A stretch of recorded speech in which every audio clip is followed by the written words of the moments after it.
So today we're here to go through 28 pairs of jeans, and the goal is to eliminate half of them from my wardrobe. I have accumulated too many pairs over the years. As my body has changed, I haven't gone through and decluttered. As times have changed and fashion has changed, I've held on to some silhouettes that are no longer suiting my needs or things that I want to keep around. If this type of content is interesting to you, stick around and we will get started. Today I'm doing a full denim audit. I have 28 pairs of jeans and I want to whittle them down by half. I also want to present this a little differently than maybe you've seen other closet clear outs. A lot of what I've seen involves asking, do I love this item? Does this item spark joy? And while those are great questions to ask, it doesn't necessarily get us to the root of why we bought them in the first place. And until we get that, we'll just keep decluttering and then cluttering our closets back up and be in the same situation a year or 2 years from now. I know because I've done it myself. So today I'm going to share a bit of information that will change the way you shop forever. Planned obsolescence. In fashion, it would mean creating a need to buy another pair of jeans. Most of us already have jeans. They're perfectly good. Jeans were made to be durable. They're not something that wears out quickly. Even inexpensive jeans a long time, usually. And the denim industry is something like a $90 billion business annually, which is an enormous number. And I'll have to go back and get the numbers, but there's a lot of jeans produced every year. And the average fashion-forward woman purchases, I think, 3 to 6 pairs of jeans a year. And maybe that's okay, but what is she doing with all of the jeans that she already has? Is she rotating them? Is she donating them? What's going on? So I have nothing against any fashion. I love fashion. So what I'm just trying to encourage is that we understand what's driving us to want to get something new. And that is that whether it's the cut, the hem, the distressing, the waist rise, all of those things are things that can rotate in and out of fashion. So if all of a sudden you feel like, oh my gosh, these jeans, they fit me so well, but now they're out of style, you have the confidence to wear them anyway. If it's not even that, if it's you want to purchase something that's more in style, then what are you going to do with the ones that have gone out of style? So just know that the things that are pulling on you, it's not your fault. An example of this, if you're my age, you might have had grandparents like I did who had avocado green appliances. Avocado green appliances were the in thing at one point. So were orange Formica countertops and green shag carpeting. Those things, if we had them in our homes today, might raise some eyebrows. So now it's stainless steel or all white kitchens, or subway tile made a huge resurgence. And that was first popularized way back like in the early 1900s. So you have to really wonder why all of a sudden you're seeing them in magazines, and it's because the industry needs us to continue to buy so that they can make money. And there's nothing wrong with that because they're employing people and it's good for the economy. It's just we want to be conscientious. And part of that is if our style is one that can be semi-classic, then that's a good thing because then things don't go in and out of style as much. And then the second is really taking a look at what I call the functional 5 and making sure that we're hitting the criteria on the items that we're keeping. So I have a functional 5 framework that I've been putting together to help me determine when I should get rid of something that's in my wardrobe, or equally if I should be adding something to my wardrobe. So things aren't as random. And the first of the 5 things is fit. Does the item fit now? And so that doesn't mean 5 pounds from now, or when I get the right top, it'll look right, or it needs to be hemmed or whatever. It needs to fit. And if you're not willing to get it altered or hemmed within the next 2 weeks, then it needs to go. Alternatively, when we're looking at things to bring into our wardrobe, it's really hard to shop online because we don't always know if things are going to fit, because sizing is so varied from brand to brand. So you have to have the discipline that if something doesn't fit perfectly when you order it online, that you send it right back. and make sure that you understand the return policy of from whoever you are ordering. The other thing to think about in this framework is, does it fit who I am? Is this something that really speaks my style? Have I got a defined style? And I know a lot of us struggle with that. And I'm going to later be looking at, there's a woman who's got a technique for helping me define my style. And then that will help us to keep things cohesive. It doesn't mean that we can't have variety. Like some days I feel gypsy hippie and the other days I feel really corporate and traditional. But overall, my style should be able to work with each other. And my pieces in my wardrobe that I have need to fit into my wardrobe. So when I'm looking at a piece, I have to say, I can see how I would wear this. I can see 3 or 4 or 5 or 6 outfits that I can put together with this one piece of clothing. If I can't do that at the time that I'm purchasing it, then I shouldn't be buying it. If I can't do that while it's in my wardrobe, I should get rid of it. So those are some things to think about. So fit, and then does it fit into my wardrobe? The next one is the quality. Now, is the quality of the item up to snuff? Do I have something that's just like it, but better? So when we have duplicates in our wardrobe, that just causes confusion and clutter, right? There are certain things that you probably want to have duplicates of, like white t-shirts and white shirts and blue jeans and that kind of thing, because we wear them so frequently. And they might be just different enough that it warrants having more than one in our wardrobe. So that's okay. But things like a navy blue skirt, let's just say, how many of those do you really need? You only really need one if you need one at all. So when we're looking at things, is it a dupe? And if it is a dupe, am I keeping the right one? Am I keeping the one that looks the best on me and the one that's of the highest quality? So that's one way to declutter our wardrobe. So along those same lines, when we're looking at, does it fit into our wardrobe? Does this piece have a function? Can we see ourselves wearing it in a particular situation? Is this my weekend outfit? Is this my going into work outfit? Is this something that I can dress up or dress down?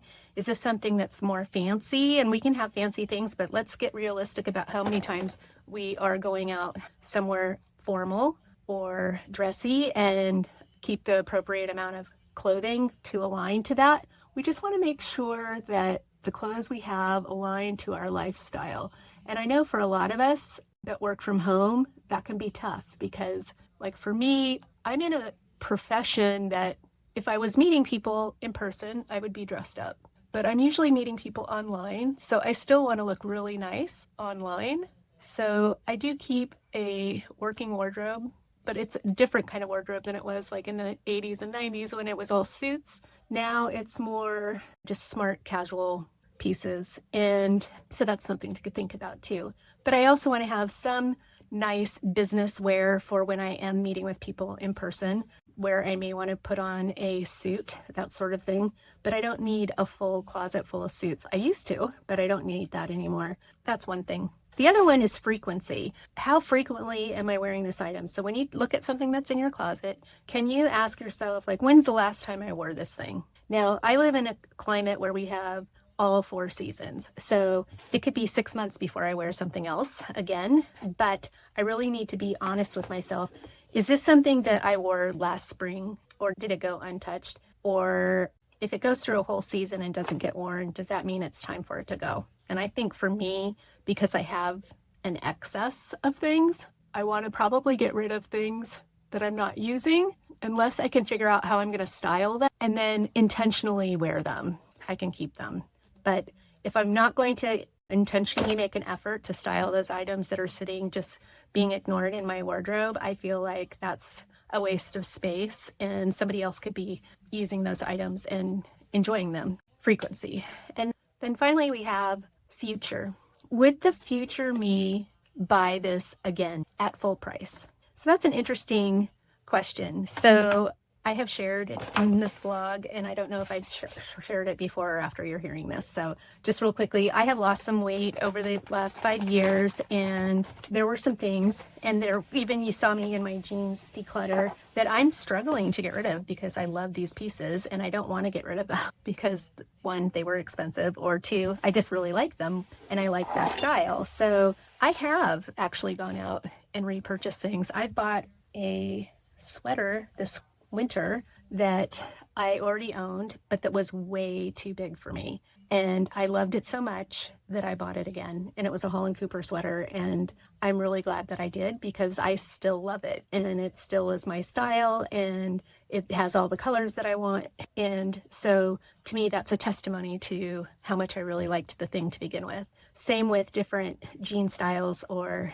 t-shirts or different things. There are things that you buy that you know are good quality. And so you continue to want to replace those things when either they get damaged or worn out or for whatever reason, they go missing. Maybe you have daughters like I do and things disappear from your closet. So those are some things to think about. The functional 5 framework is fit. Does it fit in? What's the frequency? When would I wear it? Where would I wear it? Like, what is its function? And then the future me. Would the future me buy it again? So when you're going through your things, if you're doing a declutter with me, think about those things. And I think we can apply this to like a lot of different categories of things. It doesn't just have to be clothes. We also have the right to override any decisions that fall outside of this framework. To me, it's like if we can't get a yes to at least 3 of the 5, then I really need to think about if I should keep it or not. If I'm still, compelled to keep it, I have to ask myself why. And so those are my thoughts on the functional 5. I hope that was helpful, and I got to get ready. So I'll talk to you later. All right, 28 pairs of jeans. Here we go. My goal is to cut these down by half, 50%. So that would be eliminating 14 pairs of jeans. Wish me luck. So I'm going to start out with the easy ones, the ones that I know already really don't have a place here. So I'm going to pull those out now, and it shouldn't take too long. These are hard to get rid of because they're Holland Cooper, and I love Holland Cooper clothing. These are beautiful. I have another pair that's very similar in brown that do fit, but these are too big, and so I don't wear them. So I'm going to get rid of these. These are hard too. These are Paige jeans, and I loved them when I got them, and I might actually rebuy these, but they're the wrong size. So I've lost some weight over the last couple of years, and so I have some things that are just too big, and sadly I have to let these ones go. I'm bummed. Okay, let's see. These are a pair that I bought on Amazon, really inexpensive and not bad for the price considering, but they're not in great shape after only a couple of wears, and so I'm going to donate these. This is another of the same style, same maker. I'm going to let these go also. I have other jeans that are higher quality that will fit in my wardrobe over another of that same pair. So I was between sizes and I didn't want to invest very much, but I love the front patch pocket style. I think it's very flattering on me, but I would either be kidding myself or I would rather invest what those 3 pairs of jeans cost me into one really nice pair in the correct wash. Here's another pair of pants. I really love these pants. These are Ann Taylor Loft. However, they're too big too. And I tried wearing them one last time and they don't look correct on me anymore. So I'm going to let them go. Oh, darn. Okay. I'm going to have to try these on. I'm not sure how they look. These are a pair of cut jeans. They're black. I only have 2 pairs of black jeans. I know I don't like the other pair, so I'm going to get rid of those. So I should try these on. So these are the ones I'm going to get rid of. These are not your daughter's jeans, and I just don't care for them. I never reach for them. Okay. Wow. Okay, so we got rid of 8 pairs so far, and I need to get rid of at least 6 more to cut my original number of 28 in half. So I want to start with this one. So I have 4 pairs of skinny jeans. I loved skinny jeans. I still love skinny jeans, but do I need 4 pair? Probably not, because they're not in style now. They have been trending out for quite a while, but I want to keep a couple pair because I do wear them with my high boots. So now it's just a matter of figuring out which 2 to keep. So I have this white pair of A Goldie. That's a good contender because there's only one light color. And then I have a light wash. This is Citizens of Humanity. This is another light wash. This is Liverpool. And this is Adriana Goldschmied dark wash. So I think for sure I'll keep the dark wash. And do I need a light wash pair? It's a good question. So now this is hard. Do I want 2 light wash pairs? Do I want 1 light wash pair? Do I even need a light wash pair? No, I don't need a light wash pair. What I might do is I might put one of these in a maybe pile. And if I have a circumstance that arises in the next, let's say 6 months where I need a light wash pair of skinny jeans, I can get them out of my holding bin, I'll call it. And I'm going to limit myself. I think I should only be able to put maybe 1 or 2 pairs of jeans in the holding pin. So this will be one of the holding pin pairs. Okay. Well, so actually, these skinny, I can't tell if this is straight or skinny. I think it's skinny. These are tapered jean as well. So I do have a dark pair and a dark blue pair of jeans that are skinny. Now what do I do? See, this is where the washes get me. Do I need every cut in every wash? No, I don't. I just need to be really thoughtful about what I actually was able to get down to 14 pairs of jeans, and I have 2 pair that I'm going to keep in a holding bin, and I will determine whether or not I want to keep those or get rid of them. These technically, if I wanted to be technical, may not count as jeans. I'm not sure that they're denim, but I did count them in my jeans count. So there's a chocolate pair and a navy pair, and then I have my kind of statement high fashion pair of jeans, pair of trouser jeans, pair of kickabout, 1 pair of distressed jeans, and then I have 1, 2, 3, 4, 5 pairs of just straight-legged jeans. And this is like my everyday outfit wardrobe. So these are workhorses. There were 2 of these. I talked about them for a while, that they were identical except one was white and one was cream. I kept the white ones because I kept these cream ones. And these are A Goldie and these are Good American. I don't need 2 pair of cream pants, so one's enough. So I got rid of the other one. And then I have 3 pairs of skinny jeans because I'm a rebel. I like my skinny jeans. I like them especially with boots. I have a lot of boots. That's a whole other story. So I have kept the white ones, the dark denim color, and then the black ones. So there we have it. 14 pairs of jeans down from 28. So that's a 50% reduction. And I just want to show you the pile of what I'm getting rid of. That and this. And then these are going into the holding bin. This is the duplicate pair of cream jeans to the Optic White Good American. I'm going to keep these as they fit me. They're excellent. I'm not going to keep them in my closet though. If one of my white pairs of jeans gets a glass of wine spilled on it, I have a backup. I don't usually keep backups of clothing, but in this case, white jeans are so hard for me to find. So I'm going to keep these in my holding bin. If I haven't reached for them in 6 months, maybe I will reconsider and get rid of them altogether. Then I have my light wash Citizens of Humanity skinny jeans. I'm going to put those in a holding bin because I'm just not sure. And then these page jeans, I'm going to take them to a tailor and see if I can't get these to fit me because I like them so much. It might be worth the investment to just get them taken in and hemmed. But if I don't do it within the next week, then I'll donate them because that means it's not that important to me, right? So that is the denim edit. I started with jeans because I felt like they were pretty easy. And, as I'm doing this over and over again, I'm building up the muscle to let go of things. If you're watching this and you recognize any of these patterns in your own wardrobe, I would love to hear what you think. This, to me, is about designing a wardrobe, not following trends. I'm trying to design a wardrobe that will last into the future. So investment pieces, and investment pieces don't have to be expensive. I've talked about how I've acquired some things on ThredUp, some things on Poshmark, some things on The Real, etc.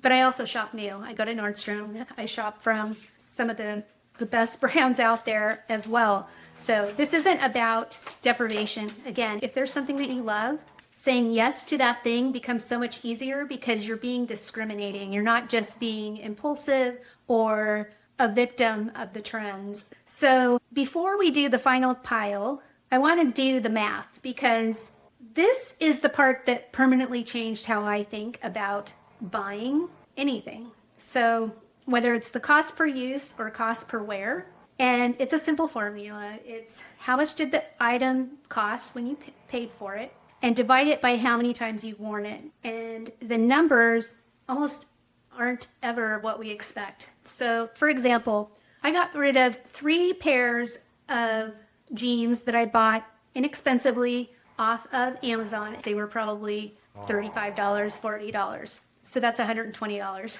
And I've worn each of those maybe one time. So that's a $40 cost per wear per jean. So those were just taking up real estate in my closet. However, I do have a pair of jeans that I love, my Reformation jeans, that were closer to probably $150, $200, which seems like a lot of money for a pair of jeans, to me anyway. But I've probably worn them between 60 and 80 times over this year. So if you do the math on that, 80 into, it's around $2 a wear. So $2 per wear versus $40 per wear. What was the better purchase? So I think that's something to think about when you are considering what you keep. I'm going to include a little worksheet that if you want to use it, you could track your cost per wear. I read this when I was doing research for this topic.